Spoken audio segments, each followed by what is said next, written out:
আসসালামু আলাইকুম রহমতুল্লাহ। প্রিয় দর্শক, আপনাদের সম্মুখে প্রশ্নোত্তর পর্ব নিয়ে উপস্থিত হয়েছি। প্রশ্ন হচ্ছে, অজুর অঙ্গে যদি ক্ষত থাকে তাহলে কিভাবে অজু করবে?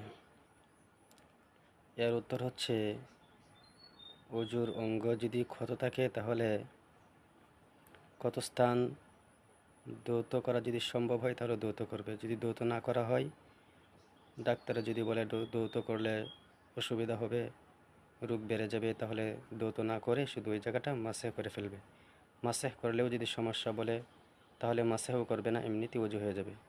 আর যদি প্লাস্টার থাকে তাহলে প্লাস্টারের উপরে মাসেহ করে ফেলবে। প্লাস্টারের উপরে মাসেহ করার দ্বারা অজু হয়ে যাবে। বাকি সব অঙ্গগুলো ধৌত করতে হবে। ফতোয়ার কিতাব বাদাই ওয়াস সানাই 1 নম্বর খণ্ডের 90 নম্বর পৃষ্ঠার মধ্যে উল্লেখিত হয়েছে।